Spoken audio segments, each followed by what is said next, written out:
Hi everyone, so today I'm just recording some tips and tricks for Stardew Valley.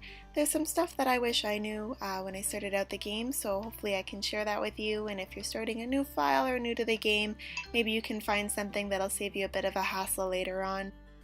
The first one, I'm using the mod, the CJB item spawner, but you can just buy the wallpapers that you need or even use the wallpaper item, the catalog that you can buy from Pierre. But these items actually share codes with some of the more valuable items in the game, so you can actually use a couple of these wallpapers to grab some really high-end items.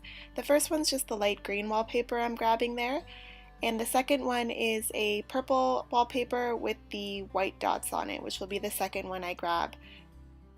Just a heads up that some of these tips and tricks do spoil some of the game mechanics and story in the game, none of the major plot points, but if you do not want anything spoiled for you and to play the game through your first time, I suggest you skip ahead.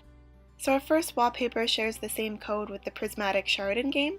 So what you'll need is the community center to be unlocked up into the desert. You should have the bus, and then you'll take the bus to the desert. You'll head up and to the right to where those three pillars are with the indented center. You'll take the wallpaper out, walk into the center, and you'll activate the cutscene for the Galaxy Sword, which is the best and rarest sword in the game. For the second trick with the wallpaper, the purple one with the white dots on it, you'll need an upgraded coop so you can have the incubator, because this item acts as the dinosaur egg, which is an artifact that's rarely found through digging or through fishing. So with this wallpaper, you'll place it in the incubator just like you would an egg, and in a few days, you'll have a pretty neat surprise living on your farm. So I'm going to head back to my farmhouse and sleep for about a week straight, because I think that's the time it takes for the egg to hatch, and then we can come back and see what hatched from our weird little wallpaper egg.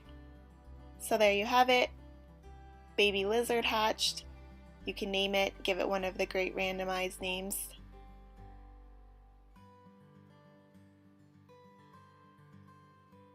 And there you go, there is the baby dinosaur up there.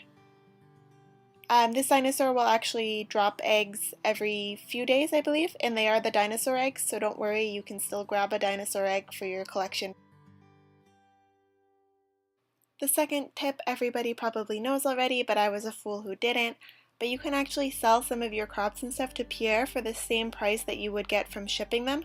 So early in the game, when you really need that extra money, this is a great way to sell anything crop-wise from your farm and give you more money to buy seeds right away instead of wasting that extra day, which is so precious in the beginning of the game.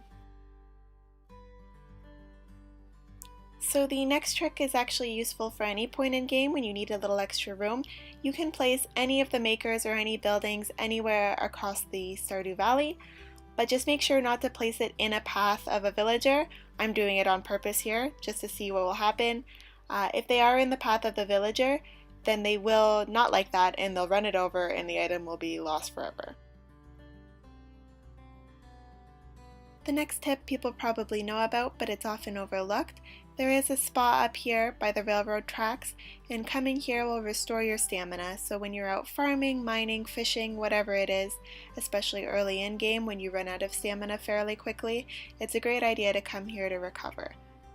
There is also a cheat or an exploit here that you can use as well as a way to get infinite health and stamina. I'm not going to include it in this video, but there are tons of videos out there that kind of show how to use that if you're interested.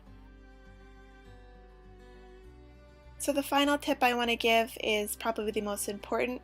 Early in game, or even in game in general, you want to build up those relationships because you'll start to get gifts and recipes in the mail, and the best way to do that, especially early on in game, is by checking the calendar outside of Pierre's that shows everybody's birthday. If you give a liked or loved gift to a character on their birthday, it has a huge bonus for the points that are given friendship-wise. I think if you give a loved gift to a character on their birthday, you can get actually 2 heart levels. So something really good to keep in mind, because you'll want those, as well as the help wanted board, because not only will they pay more than the market value for the items that they request there, it'll also give you some friendship points as well. Anyways, that's all I have for you for this video. If you have any questions about the content or anything else at all in game, feel free to ask, and thanks for watching.